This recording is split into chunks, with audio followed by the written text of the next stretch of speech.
जय जिनेंद्र. पूर्णार्घ्य जैन ग्रंथ वाचन अर्घ्य 7 भाग 18. जैन दर्शन व शब्द ब्रह्मवाद. शब्द व अर्थ म्हणजे काय, त्याचा परस्पर संबंध काय, ते नित्य की अनित्य, नित्य असतील तर त्यांचे स्वरूप काय व अनित्य असेल तर त्याचे स्वरूप काय, अर्थतत्वाचे ज्ञान कसे होते, अर्थतत्वाचा निर्णय कशा रीतीने व कोणत्या साधनांनी केला जातो, इत्यादी प्रश्नांचा वैयाकरणाने जसा विचार केला तसा जैन दार्शनिकांनी पण प्राचीन काळापासून शब्द हा दार्शनिकाच्या विचारांचा विषय झाला आहे. जैन दार्शनिकांनी शब्द व अर्थ यावर बराच विचार केला आहे. अर्थ ज्ञानाचे मुख्य साधन शब्दच आहे, म्हणून त्याविषयी विचार करणे एक दर्शनशास्त्राचे एक अनिवार्य अंग आहे. शब्द ब्रह्म स्वरूप. जैन दर्शनात शब्दाला उद्गलाचा पर्याय अथवा रूपांतर मानले आहे. स्कंधाचा परस्पर संघर्ष होऊन शब्दाची उत्पत्ती होते. या लोकात अत्यंत सूक्ष्म पुद्गल रूपी शब्दवर्गणा सर्वत्र व्यापलेल्या आहेत. आम्ही आपल्या तालू आधीच्या प्रयत्नाने विशिष्ट वायू बाहेर सोडतो. तो पुद्गल वर्गणेशी भिडताच शब्दाची उत्पत्ती होते. प्रमेय कमल मार्तंडा मध्ये शब्द हा आकाशाचा गुण आहे याचे खंडन करताना म्हटले आहे की परमाणु संयोगरूप स्कंधाचे शब्दवर्गणाचे अस्तित्व नेहमी सर्व ठिकाणी असते. असे असून देखील या शब्दवर्गणा जेव्हा अर्थबोधाच्या इच्छेने उत्पन्न होतात व त्यात एक दुसऱ्याशी संघर्ष घडतो तेव्हा शब्दरूपाने परिणत होतात.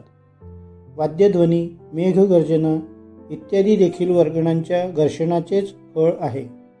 शब्द स्वरूपाचे वर्णन करताना आचार्य कुंद म्हणतात, सद्दो खंदप्प भवो खंदो परमाणु संघादो पुठ्ठेषु तेषु जायदी सद्दो उत्पादगो नियमा.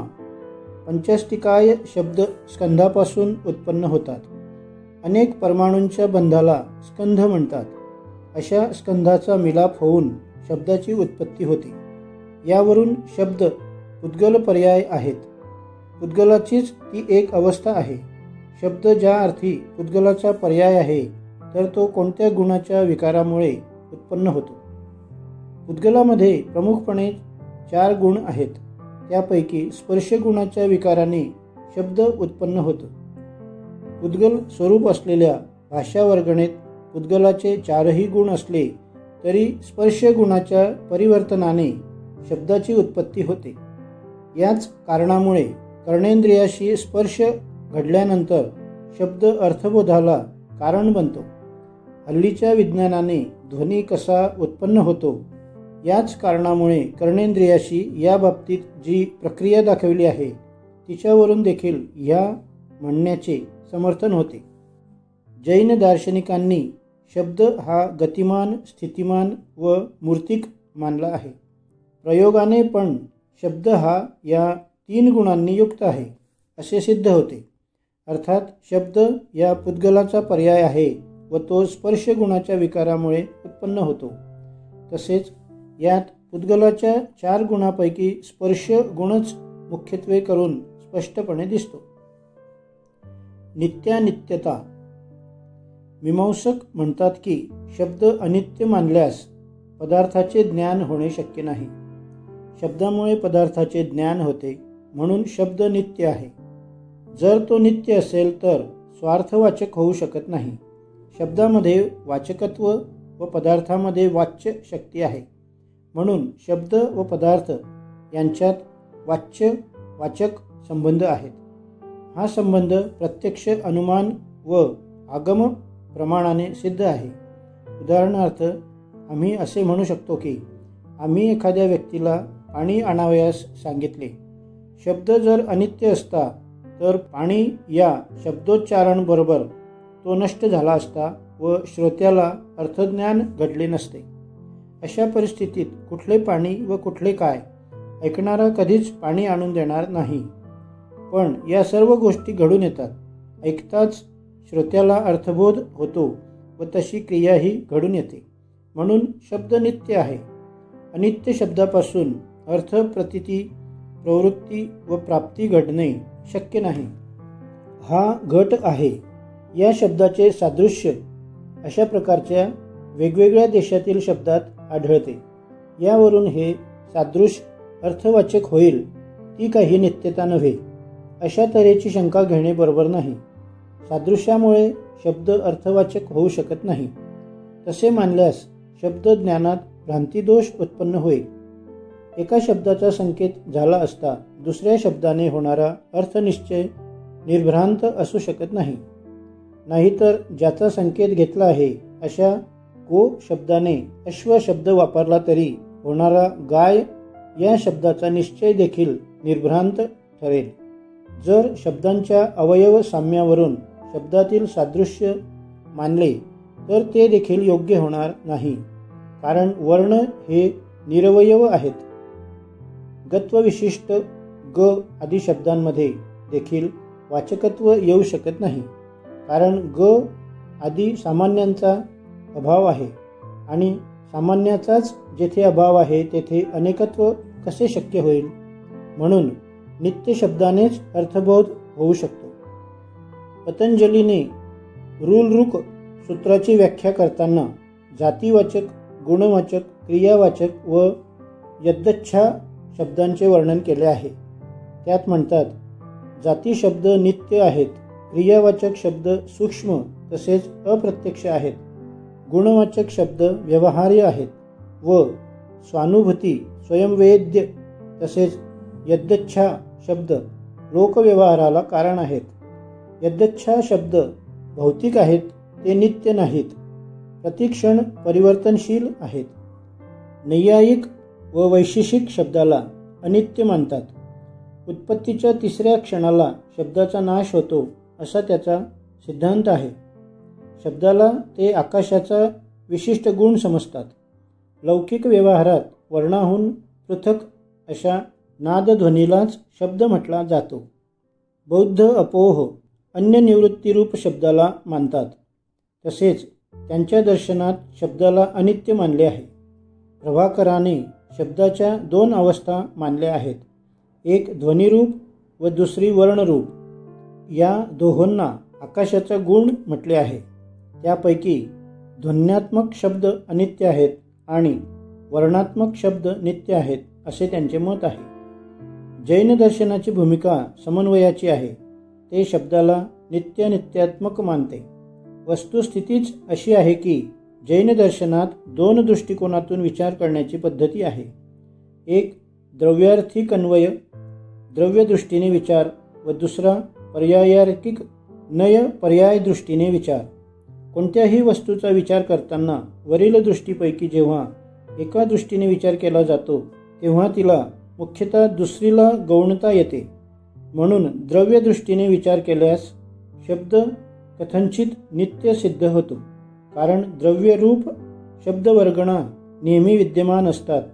व पर्याय दृष्टीने विचार केल्यास शब्द कथंचित अनित्य सिद्ध होतो, कारण विशिष्ट व्यक्ती ज्या शब्दांचा उच्चार करते ते शब्द त्याच क्षणी अथवा थोड्या अवधीत नष्ट होतात.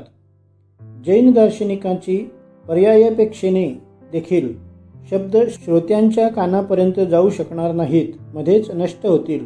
एवढेच क्षण विध्वंसी मानले नाहीत. एकाच शब्दाची स्थिती कथंचित नित्यात्मक असू शकते. म्हणूनच जैन दार्शनिकांनी शब्दाला एकांततः नित्य किंवा अनित्य मानणाऱ्या बाजूचे युक्तिपूर्वक निराकरण केले आहे. कुमारील भट्टाच्या नित्य पक्षाचे समालोचन करताना प्रभाचंद्र म्हणतात, अर्थवाचकत्वाखाली शब्दाला नित्य मानण्याची आवश्यकता नाही. शब्द अनित्य असला तरी त्यापासून अर्थ प्रतिपादन शक्य आहे. उदाहरणार्थ, अनित्य अशा धूर वगैरे सादृश्यतेमुळे पर्वत व स्वयंपाकघरातील अग्नीचे ज्ञान होते. त्याचप्रमाणे ज्यांचा संकेत गृहीत केला आहे अशा अनित्य शब्दाद्वारे देखील सादृश्यतेमुळे अर्थ प्रतिपादनाची शक्यता आहे. जर कार्यकारण व सादृश्य संबंधतांना वस्तू प्रतिपादक मानले नाही. फक्त नित्यत्वालाच मुख्यता दिली तर सर्वच वस्तूंना नित्यत्व मानावे लागेल व ही एक आपत्तीच ठरेल. म्हणून कुमारील भट्टाचे शब्दाला नित्य मानणे, त्याची उत्पत्ती न मानता आविर्भाव तिरोभाव मानणे या गोष्टी सदोष आहेत. तर्काद्वारे शब्द कथनचित नित्यानित्य रूपच सिद्ध होतो. शब्दाची उत्पत्ती होत असते, अभिव्यक्ती घडत नाही. अर्थ प्रतिपत्ती. जैन दर्शनकारांनी पदार्थात वाच्यरूप व शब्दात वाचक रूपाची एक स्वाभाविक योग्यता मानली आहे. या योग्यतेमुळेच संकेत वगैरेद्वारे शब्द सत्य अर्थाने ज्ञान करवितात. घट शब्दात कंबुग्रीवादी वैशिष्ट्ययुक्त घागरीचे वर्णन करण्याची शक्ती आहे व घागरीत वाच्यरूप शक्ती आहे. घट हा शब्द अशा प्रकारच्या वस्तूचा द्योतक आहे, अशा प्रकारचा संकेत आहे की ज्या व्यक्तीने ग्रहण केला असेल ती व्यक्ती घट शब्द ऐकल्याबरोबर जलधारण क्रिया करणाऱ्या घटपदार्थाचे ज्ञान प्राप्त करते. अर्थ प्रतिपत्ती सांगताना आचार्य माणिक्यनंदी म्हणतात, सहज योग्यता संकेतवशाब्दी शब्दादयो वस्तू प्रतिपत्ती हेतवहा. शब्द व अर्थ यातील वास्तविक संबंधांची सिद्धी करताना उपस्थित केलेल्या तर्काचे उत्तर देताना आचार्य प्रभाचंद्र म्हणतात, अर्थज्ञानाच्या वेगवेगळ्या साधनांनी अर्थज्ञान सारख्याच रूपात स्पष्ट होईल असे नाही. एखादे साधन अधिक स्पष्ट रूपाने वस्तूचे ज्ञान करून देईल, एखाद्या साधनाने तितकी स्पष्टता येणार नाही. अग्नी या शब्दाने अग्नीचे जे ज्ञान होते ते अग्नीच्या ज्वाला भडकत असताना उत्पन्न होणाऱ्या दाहकतेच्या स्पष्टतेहून कमी स्पष्टतेचे असणार. साधन भेदावर स्पष्टास्पष्टता अवलंबून आहे, विषय भेदावर नाही. म्हणून अस्पष्ट ज्ञान करविणाऱ्या साधनाने जाणलेल्या वस्तूला असत्य म्हणता येणार नाही. एकच शब्द साधन भिन्नतेमुळे वेगवेगळ्या परिस्थितीत वेगवेगळ्या वस्तूला प्रकट करण्याची योग्यता बाळगून असतो. शब्द व अर्थ यांच्या स्वाभाविक योग्यतेविषयी मीमांसक प्रकट करतात.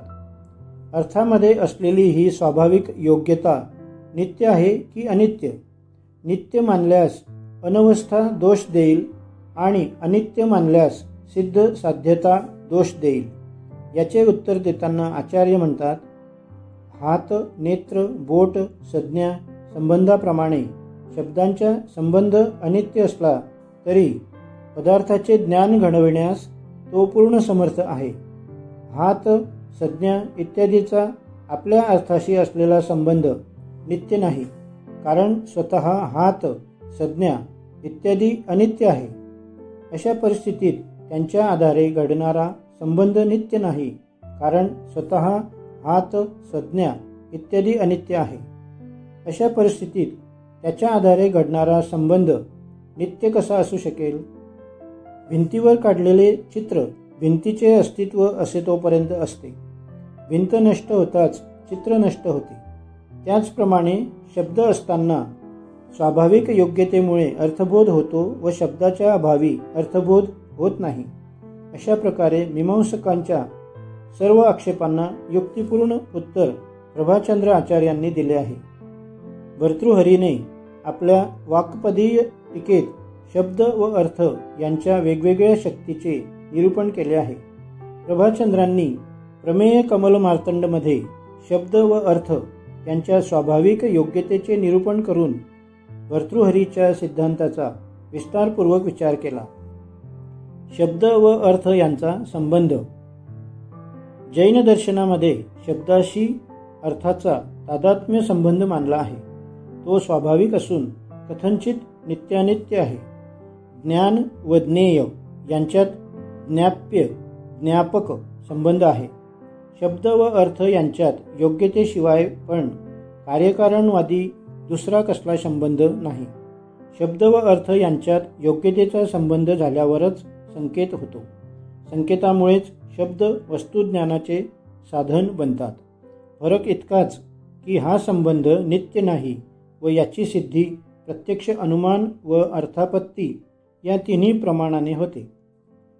जैन दार्शनिकांनी नित्यसंबंध, अनित्यसंबंध व संबंधाभाव याचे विस्तारपूर्वक खंडन केले आहे. शब्दार्थ प्राप्तीला क्षयोपशमरूप शक्ती प्रमुख कारण आहे. या शक्तीमुळे मागच्या पुढच्या वर्णज्ञानापासून उत्पन्न झालेला संस्कार स्मृतीला जन्म देतो. त्यामुळे अंत्यवर्ण अर्थ प्रतीतीला कारण होतो. त्याप्रमाणे वाक्य व पद देखील अर्थप्रतीतीला सहाय्यक बनतात.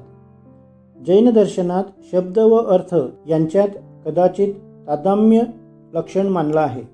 त्यामुळे स्फोटवादी वैयाकरणाच्या शंकेला अवसर मिळत नाही. भद्रबाहू स्वामींनी शब्द व अर्थ यांच्या संबंधाचे वर्णन केले आहे की शब्द अर्थ भिन्न आहेत. एक अभिधान दुसरे अभिधेय व अभिन्न आहे. कारण खूर, अग्नी, लाडू यांचा उच्चार केल्याने वक्त्याचे तोंड किंवा श्रोत्याचे कान नष्ट होत नाही. म्हणून शब्द अर्थापासून कथंचित भिन्न आहे. तसेच मोदक शब्द उच्चारल्याने मोदक या वस्तूविषयीचे ज्ञान होते, परंतु वस्तूचे होत नाही. म्हणून वाच्य अर्थाहून शब्द कथंचित अभिन्न आहे. शब्दाचे भेद. शब्दाचे भेद मुख्य दोन आहेत. एक भाषारूप, दोन अभाषारूप. भाषारूप शब्दाचे दोन प्रकार आहेत. एक अक्षररूप, दोन अनक्षररूप. मनुष्याच्या व्यवहारात येणाऱ्या अनेक भाषा अक्षररूप भाषात्मक शब्द होत. पशुपक्ष्यांच्या आवाजात अनक्षर भाषात्मक शब्द होत. अभाषारूप शब्दाचे दोन भेद आहेत. प्रायोगिक व स्वाभाविक. जो शब्द पुरुष प्रयत्नाने उत्पन्न होतो त्याला प्रायोगिक व पुरुष प्रयत्नाशिवाय ढगाधिकांच्या होणाऱ्या गर्जनेला स्वाभाविक शब्द म्हणतात. प्रायोगिकांचे चार भेद आहेत. तत, वितत, घन व सुशीर. कातड्याने मढवून ढोल, नगारा इत्यादींचा जो शब्द त्याला तत म्हणतात. वीणा, सतार वगैरेंच्या शब्दाला वितत, घंटा, झांज आदीच्या आवाजाला घन व बासरी, शंख वगैरेंच्या आवाजाला सुशीर म्हणतात. एकूण जैन दर्शनात शब्दाला महत्त्वाचे स्थान आहे. त्याशिवाय प्रमा अर्थात क्रिया घडणे शक्य नाही व सर्वज्ञ वचनांच्या प्रमाणतेच्या अभावी आगम देखील प्रमाण मानता येणार नाही. जैन दार्शनिकांनी शब्दाला आकाशाचा गुण मानले नाही. शब्दसिद्धी अनेकांताने केली आहे. तो पौद्गलिक मानला गेला आहे व शब्द अर्थ यात कथंचित तादात्म्य संबंध सिद्ध केला आहे.